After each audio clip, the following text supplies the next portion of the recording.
ఏంటంటే సమస్య ఉన్న చోటే దేవుడు పరిష్కారం చూపించే దేవుడు.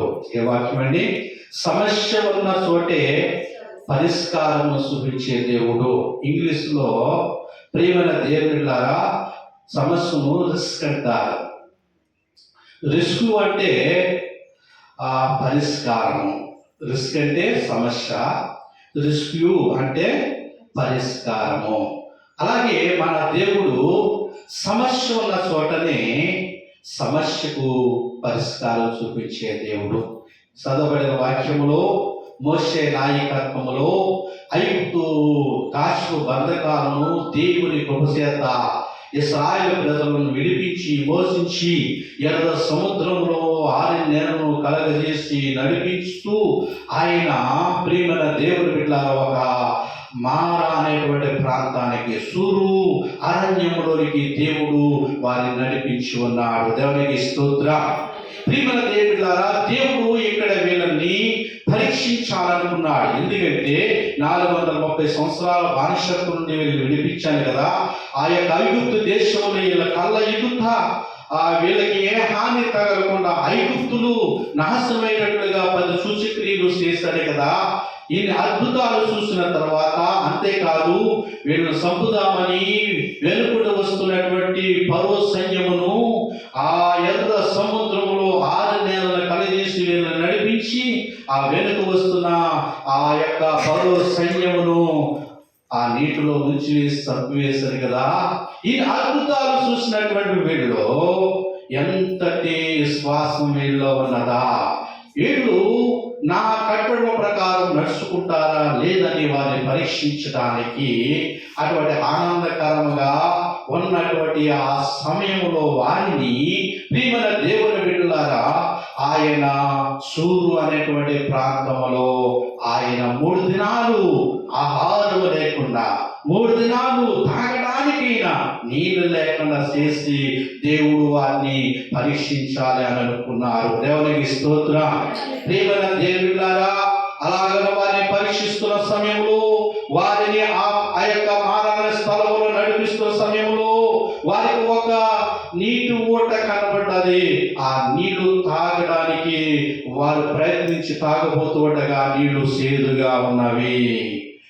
వెంటనే వారు దేవుడు చేసినటువంటి కార్యాలను మర్చిపోయి మోషే మీద సనుకుంటూ, మోషే ఈ మారా నీళ్ళు ఈ చేదైన నీళ్లు మేము ఎలాగ త్రాగుదామని మోషే మీద సనుగుకున్నారు. ప్రియమైన దేవుని బిడ్డలారా దేవుడు అలాగే మన ఎడల కూడా కొన్ని అద్భుతాలు, కొన్ని మహత్తరమైన కార్యాలు, ఆశీర్వాదమైన కార్యాలను దేవుడు జరిగించిన తర్వాత మనం ఎంతో సంతోషముగా దేవుడి సంఘంలో నడుస్తూ ఉన్నప్పుడు మన యొక్క బుద్ధి ఎలా ఉన్నదా, మన యొక్క ఆలోచన ఎలా ఉన్నదా, వీళ్ళు ఎటువంటి విశ్వాసం కలిగి ఉన్నారా, వీళ్ళు నా వాక్యానుసారంగా నా కట్టుల ప్రకారం నడుచుకుంటారా లేదని వారిని పరీక్షించినట్లుగానే మనము పరీక్షిస్తూ ఉన్నప్పుడు ఏదో ఒక సమస్యలో పెట్టి మనం వారి వల్లే సనుగుకోకూడదు.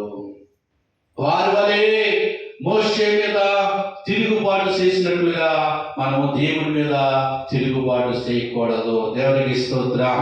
అయితే మోషే దేవుడికి ప్రార్థన చేశాడు. దేవునికి స్తోత్రం. అప్పుడు మోషేతో దేవుడు అంటున్నాడు, ఇదిగో ఆ చెట్టు కొమ్మను నరికి ఆ నీళ్ళలో వేయమనగా ఆ కొమ్మను నరికి మోషే ఆ నీళ్ళలో, ఆ మారా నీళ్ళలో, ఆ చేదైన నీళ్ళలో వేయగా ఆ చేదు నీళ్లు మధురముగా మారిపోయాయండి. దేవునికి స్తోత్రాలు చెల్లిద్దాం. హల్లెలూయా, హల్లెలూయా. ప్రియమైన దేవుళ్ళారా సమస్య ఎక్కడ ఉందో అక్కడే మన దేవుడు పరిష్కారం చూపించే దేవుడు. ఎక్కడ మారా నీళ్లు ఉన్నాయో, ఎక్కడ సేదైనటువంటి నీళ్లు ఉన్నాయో అక్కడే ఆ సేదైన నీళ్లను మధురమైన నీళ్లుగా మార్చడానికి అక్కడ ఒక చెట్టుని ఏర్పాటు చేసి ఆ చెట్టు కొమ్మను నరికి అందులో వేయగా ఆ చేదైన నీళ్లు మధురంగా మారిపోయాయి. సమస్య పరిష్కారం అయిపోయింది. ఎక్కడ సమస్య ఉన్నదో అక్కడే దేవుడు పరిష్కారం చూపించారు. అలాగే దేవుని బిడ్డ, నీకు ఎక్కడైతే సమస్య ఉన్నదో అక్కడే నీ దేవుడు నీకు పరిష్కారం చూపించే దేవుడని నువ్వు విశ్వాసించాలి. ప్రభువును నమ్మాలి. ఆయన వాక్యాన్ని గట్టిగా చేపట్టాలి. ఆయన కట్టుల ప్రకారము, ఆయన ఆజ్ఞాపించిన ప్రకారము మనము నడుచుకోవాలి. దేవునికి స్తోత్రం. హల్లెలూయా. సమస్య రాగానే ఇశ్రాయేలు ప్రజలు తేలిపోయినట్లుగా మనము విశ్వాసంలో తేలిపోకూడదు. ప్రియమైన దేవుళ్ళారా, అపనమ్మకతో మనము దేవునితో మాట్లాడకూడదు, దేవుని విసిగించకూడదు. దేవునికి స్తోత్రం. హల్లెలూయా.